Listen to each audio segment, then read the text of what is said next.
maybe I'm crazy, but does this work? Okay, so this it doesn't work in this position. Are you familiar? Do you know what this idea is, though? No.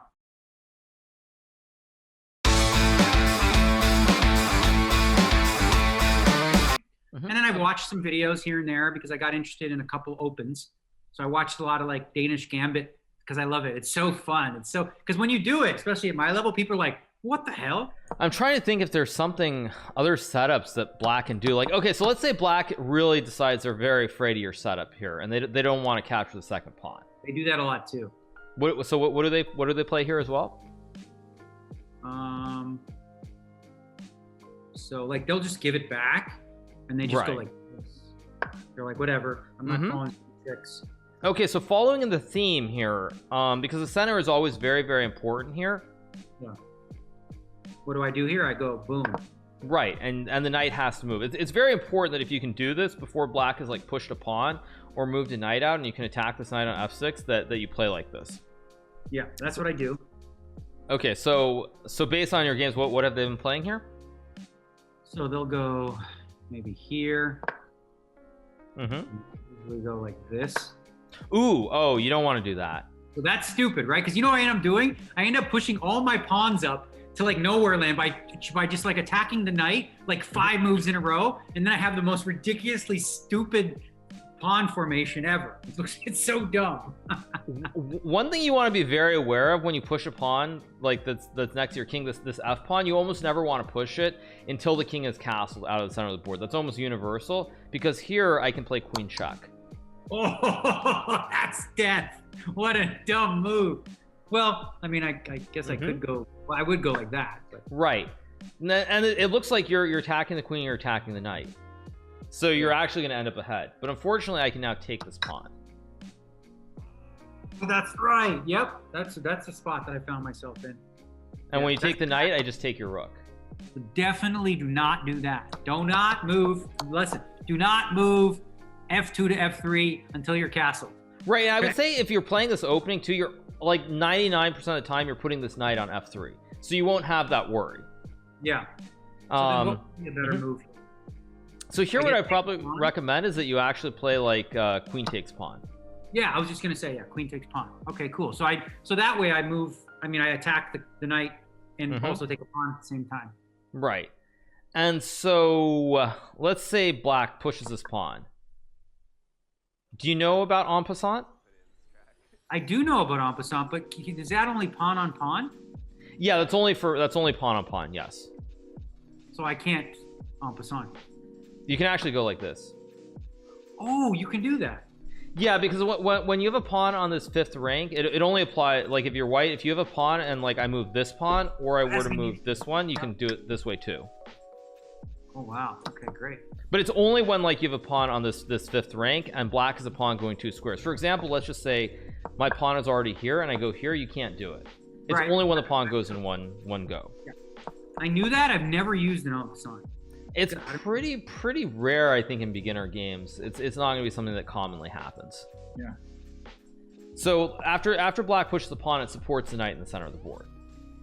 Right. So then I would. So you would take it. Right. That. And so now I have to recapture the knight because otherwise I'm going to lose my queen here. And so now what I recommend you do is now you kind of have to get your king out of the center of the board.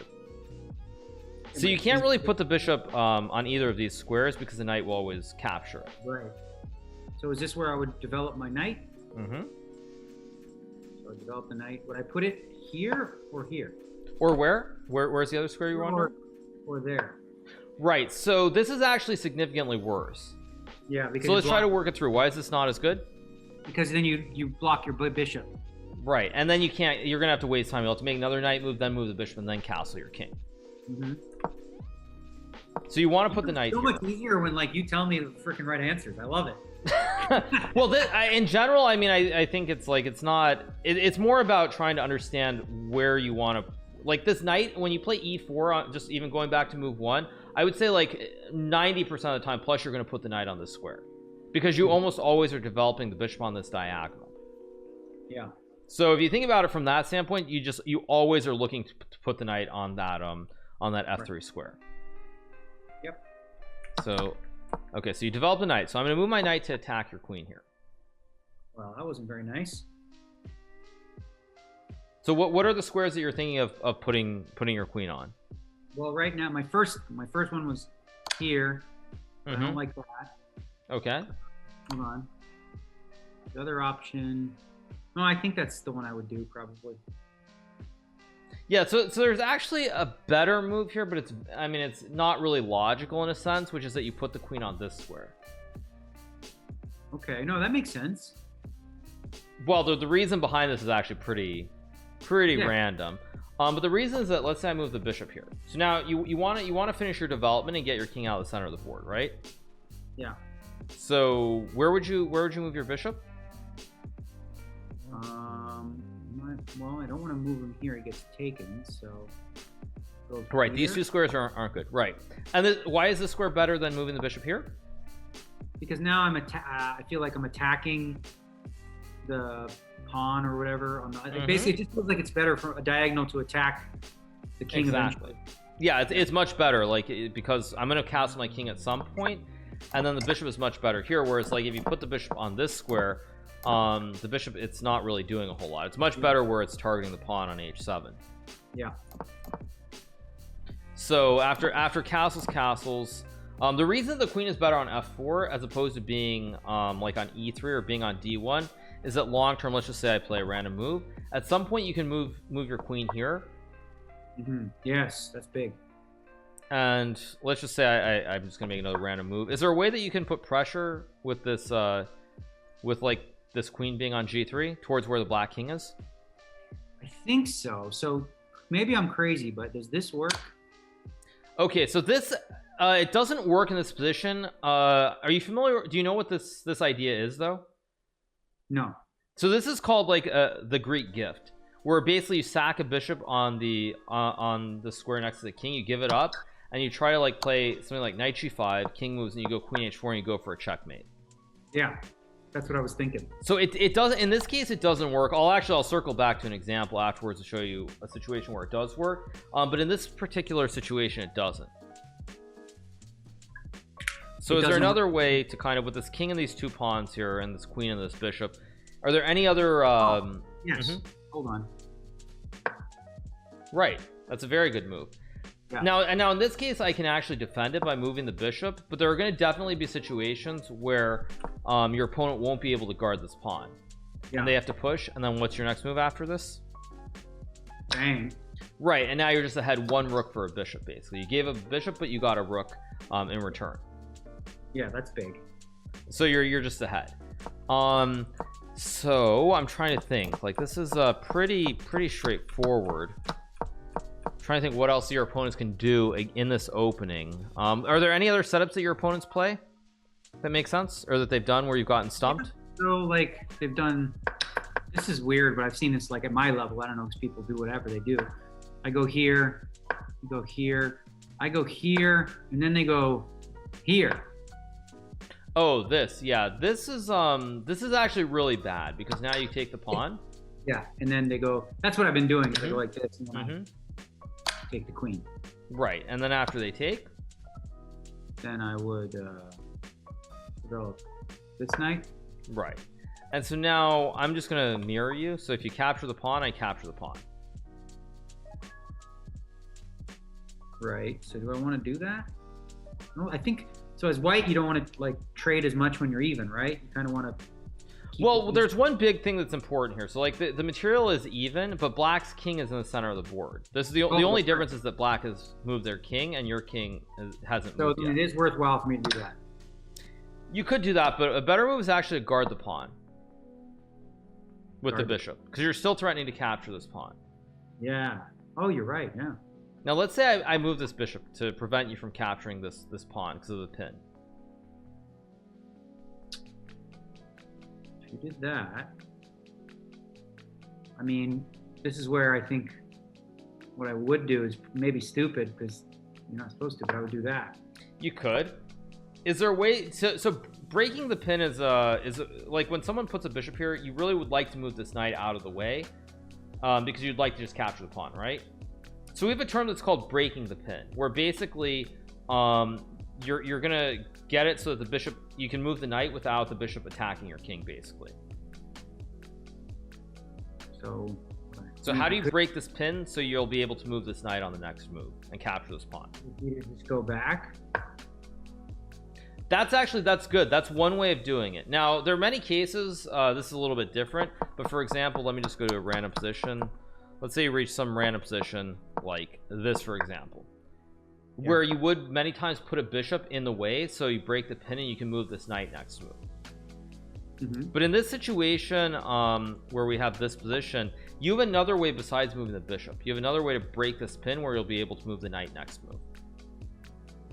Where I'll be able to move the knight, because the other thing I was thinking was just attack the bishop with the pawn, but that's not what you mean. Right? But actually, generally, you don't want to do this, because if you push the pawn here, wait, I got trade. Maybe is it that? Okay, and when I block, yeah, that's what I didn't think about. I wasn't thinking that far ahead. Come on. Okay. So there's a way you're suggesting that I can. Oh, no. I can break the pin and still grab that pawn. How do I break the pin and still get this pawn without? I feel like I've exhausted the ones that I would have done. So I mean, I don't know. I don't see other option. Or wait, can I? Hold on. Right, and what happens when I block? Well, now I just go, big deal. Exactly, and you're ahead by one pawn. Yeah, no, this is perfect. This forgot about the other side for a second. Yeah, I would say again, also when you're pretty new to the game, I would say again, like 90% of the time or more, you're going to castle to the king side, to the right, and not to the left. But there are situations like this where I would say most of the time, if you have some opening like this where queens get traded at the end of the board, you should be very aware of moving the knight, moving the bishop, and castling the king to this side. To the other side, okay. Yeah, so we actually would call it the queen side because it's to the left of where the white queen is. Whereas if you go to the right side, it's to the right of the king, so that's the king side castle. Yeah. So you want to be very aware of that when your opponents play something like this. So again, to go through this, after d4, d5, what's your next move? What would I do here? I would go boom. Boom, I go boom. And then I would go boom. Right, so now I'm going to try to attack your pawn. Attack my pawn. And this is where I protect it with the bishop. Right, and if I try to pin the knight? It pins the knight, and I go eat some of that. Exactly. and if they move their bishop? If you move your bishop there? Move the bishop there to protect. I feel like I still just go ahead and do that. Right, and so now like I don't want to block like this because you just captured a pawn. Right. So now you just have to move the king. Right, and once I move the king, this is a situation where again you want to follow the basic principles. So how would you haven't developed any of these pieces on this side of the board, right? Yeah. So how would you try to get the bishop, the knight, and the rook into this game? How would you develop them? I would first attack that vulnerable pawn. Correct. Okay, so and now when I come back here, come back there. I want to get this. I can't move. I know I'm not. Oh, well. So if I've castled on the left, I can move it to f3 now if I wanted to, right? I'm not saying I'm going to, but yeah, in this position you definitely could push the pawn here. Also because the queens are not on the board. If queens are not on the board, this whole idea of pushing this pawn, it doesn't matter in the same way. But actually, when you look at this position, this pawn is on this square is significantly weaker than your pawn on e5. This black pawn is weaker than the one on e5. Okay. So this is actually the best move to play here. Okay, that's one I would, that's yeah. Okay, that works for me. So if you remember, the reason that this is a good move here is because you've gotten the bishop out of the way. So for example, like you could play this knight here, but you're blocking the bishop from coming into the game. Right. So when you go here, I'm just going to play just a random move. I said before this pawn is very vulnerable here. Right. So how would you try to right now you can't capture the pawn because they'll take your knight. Yeah. So is there another way you can try to threaten to win this pawn or capture it?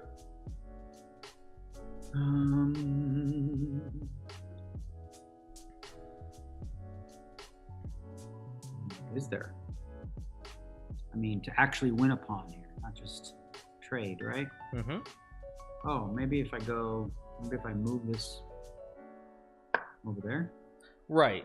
And the difference you'll see is that if this bishop was not here on g6, for example, I'm just going to make just a move so you can see it, so I can illustrate it. If I could get my knights also to the same 2 squares as your knights, I could put pressure on this pawn. Yeah. But in this position, I can't really do that because the bishop is in the way. And the bishop can't move anywhere because the knight will capture it. Right. So you're just going to win this pawn next move. And then also, as another concept, another thing you can do here is you see how this bishop, there's this pawn in the way of this diagonal. Mm-hmm. Like this bishop is completely open right now. This diagonal is very open for the white bishop. You can also push this pawn at some point. So for example, here you can push the pawn and open up this diagonal for the bishop as well. Yeah. And let's just say I push a pawn here. Is there a way that you can use this bishop to try to bishop and maybe another piece to attack towards where the black king is? Is there? Oh yeah. Let's go with. Very good. That's very good. That's one move. Is there another move as well? Other than the one I just did? Mm-hmm.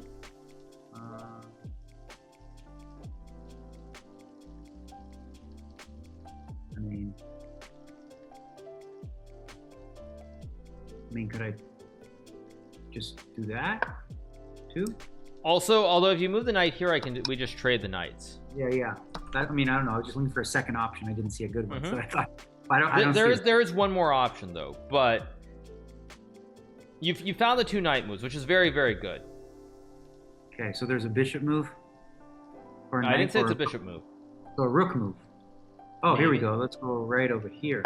Okay, yeah, exactly. And your bishop and your rook attack the pawn on c7 here. Yeah.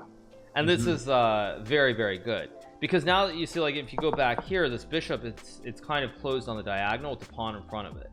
But if you can push the pawn and open up the diagonal, it becomes very strong here. Mm-hmm. So this in general is pretty good. You also said there was a setup where they pushed this pawn, right? Yes. Similar. Yeah. So if they push the pawn here, what you actually want to do is you don't want to trade the pawns. You actually bring this knight out here. Okay. You know what? Actually, wait. Let me think. Is there a way you can play a gambit here? I'm trying to think if you can still play the gambit. You know what? Maybe actually you should play bishop here instead. Okay. And when they take the pawn, then I would take with the queen. Oh shit! I moved the wrong one. No, it's okay. You can actually play c3 here and play the same gambit. Oh. Okay. So you just keep. Mm-hmm. So you just keep playing the gambit. Right. And if they take the pawn, you just move the knight out. Right. And it's the same thing. The same position anyway. I got it. No, interesting. So I don't know if this is necessarily the best way to play, but you can play it in the same spirit and play this gambit by moving the bishop, moving the knight, castling the king, and trying to attack. And it's the same thing again. After takes knight here, let's say I move the knight here. Castle. Mm-hmm.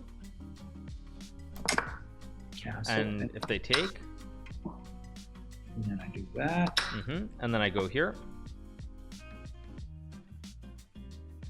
Then I move. So what were the 2 ideas again that you're playing for? Right. So you're looking at moving the knight, and what was the other idea? Pushing the pawn. Right. Now in this case, if you move the knight here, I can just castle. Yeah. And I'm protecting this pawn with my rook and my king. And you only have the knight and the bishop attacking it. So this is an example where, because black has not developed any of these pieces here, like you see how the knight's not in the game yet, you actually can push the pawn here. So I push the pawn and then he just takes it. Right. And now you go queen here. Now I go queen. Okay. Now I have a threat. Right. So remember, this knight is not in the game. Right. But he would castle now anyway, right? Mm-hmm. And then I move my knight now. Well, here you actually just capture this way. Oh, yeah. Because it's the same idea. Like if you put the knight on this square, he just goes queen here. Yeah. But you can actually capture like this, and now you have 3 pieces that are attacking down this diagonal towards where the black king is. Yep. So I'm going to try to defend this pawn. And now what you can play here is you just move the rook over. Yeah. Let's say I move my knight out. So I'm trying to trade some material here. Okay. What are the moves that come into your mind here? Because right now you're behind by 2 pawns again. I would like to move the bishop move this bishop to here or here and get the rook into the game. So trading is not good because generally it's not good. Generally. But this is actually the correct move. Because I was going to say that seems like what I would do is just he just yeah. Right, and then I can't. Why can't I recapture with the queen? If you recapture the queen, then it's then I can attack this pawn here. It's not protected. So going back, the reason that you put the rook on this square is because you actually attack the bishop. So if I take, you can take this. Oh right, yeah, duh, it's right away. So I'm gonna take with the pawn, and this is a case where actually you do want to make a further exchange. Here you want to make another exchange? Which is you take this knight. Oh, because then you're opening up that, yeah. Well, oh yeah, right, because then he has to take with this. And now I can do this. And if I go here? I had a feeling you're going to do that. That's the only move. And I think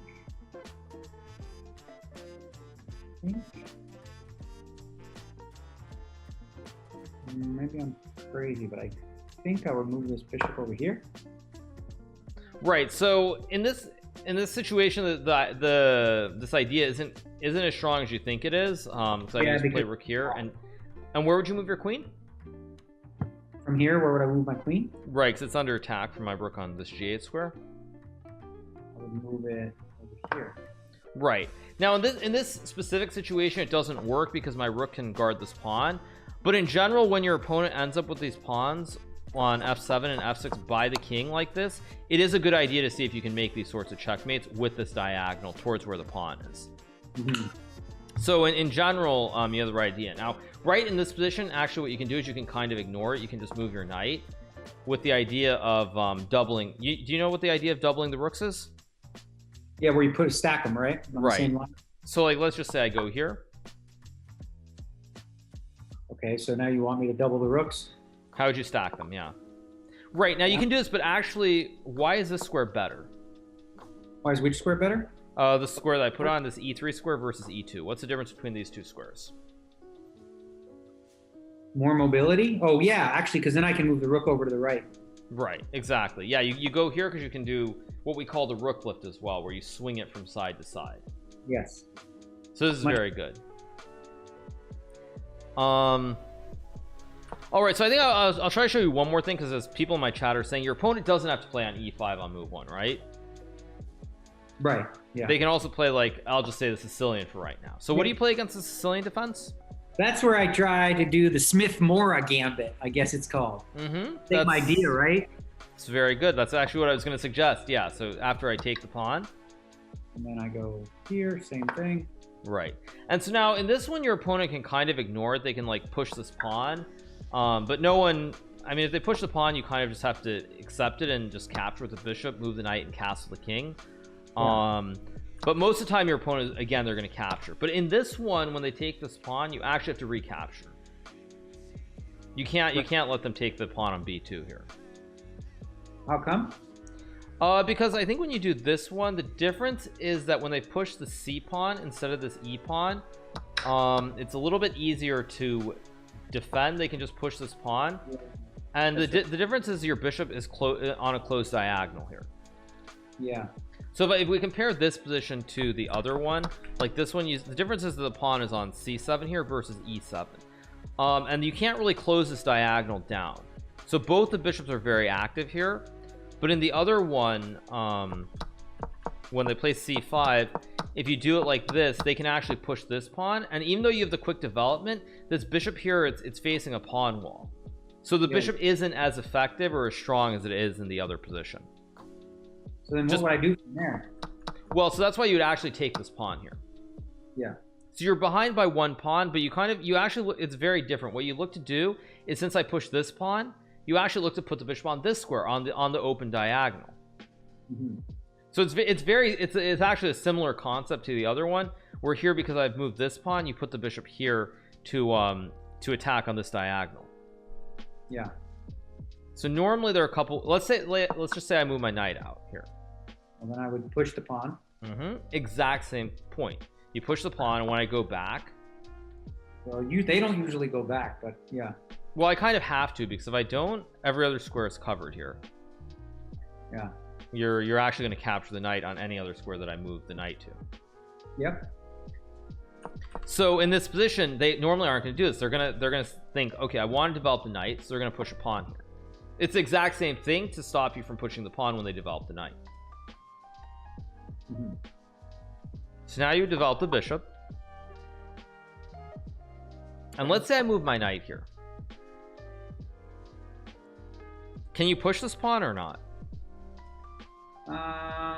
No, because he just takes with the pawn. Well, he would just take it with that pawn. I can't. Okay, so take a second and see if there's something that you can play here that wins a lot of material. You can obviously trade the queens, but then you're just behind by a couple of pawns. Oh, does it work? No. So something that wins a lot of material? Oh, wait. Would it be this? Okay, that's a move. It's a move. Not a good one, but it's a move. Yeah, it's just a move, right? So actually what you can do here is you can just take this pawn. You can just take that pawn? Because it's a check. Right, and then he takes with the king, he has to take with the king, and then I can check again with the queen, right? Yeah, there's a queen. There's a free queen. Oh, I'll just take the queen then. Yeah, so this is what we call like a distraction. So basically what you do is like you play a move that distracts this king, because right now it's defending the queen. Yep. So I would just say in general, this is a tactic you should be very aware of it. It also applies in the other one when they push the pawn forward to e5 as well. But the basic principle is that when they have to be aware of this tactic with knight f6 e5 so that you can capture. And if they know how to stop it by moving the knight out, here you play normal developing moves. You bring the knight out. Let's just say they move the knight here. You castle. And they push the pawn. You put the bishops on these two squares with the idea of moving the queen and putting the rooks on these two files, the C and D files, to attack towards the black center of the board. Looks fiery. Yeah, so it's pretty straightforward. But mainly, yeah, you want to bring the rooks to these two center squares and move the bishop and the queen. And I don't know what the best way to remember this is, but that's what you're aiming for. Okay. So do you have any other questions? Is there other stuff that people have been playing that's been like confusing you? On the Danish Gambit, I think we covered I remember watching a video once that suggested, and this is something they do sometimes, but not always. Right, but like just get to the regular position.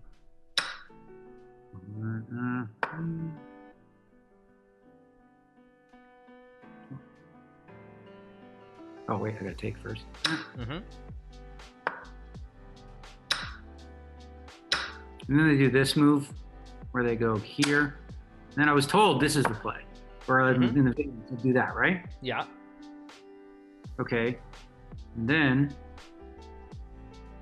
so that's the move. Yes, yes, this is the correct move. Yeah. Okay. Yeah. I'm pretty sure it is. I think you can maybe move the king as well. Let me just see. But yeah, I would recommend, since you're so new, just developing this knight. Yeah. Okay, and then if he goes here like this. You just develop. I think that's where I push, right? Yeah, definitely push. And I mean, someone who's advanced, they might push this pawn. Although I think here you can actually take the knight. and then after they take the bishop, you can take this pawn, and it's pretty complicated here. Yeah. Again, when you play these openings, there always are responses for your opponent that makes sense. You can also maybe move this knight here as well, I think. Really? Oh, because that keeps the diagonal open. Right, because you keep the diagonal open for this bishop here. Yeah. I mean, mind you, I haven't actually looked at this opening in a very long time, so it's a little bit of a refresher for me as well. Obviously, if I got to Grandmaster, I would imagine this opening isn't a good one. But at my level, it feels like people don't know what to do against it, and I like that. It's fun. Yeah, no, I think it's actually a great opening. I think you want to play stuff where it's, especially because you're newer to the game, you want to play positions that are very open and not closed. So it's like when you play the Danish Gambit, the diagonals are open. It's very free flowing. It's easy to bring your pieces into the center of the board, like your knights and your kings and your king and your rook. Well, not your king, but generally it's very easy to develop, and the ideas are pretty straightforward. It's not something where you have to say maneuver. When you look at Grandmaster games, most of the time it's a very closed position. Pieces don't come off the board very quickly, and people try to, like, they move their knights around, or you maneuver your bishops all over the board, and it's very just complex, and it's hard to understand. So I think for players who are newer, it's very good to play like this, play gambits, play attacking positions. It's funny you say that, because when I play black, I play a Sicilian, and those games often feel cluttered and closed and like just, Okay, so why don't we take a quick look at that? So which Sicilian do you play then?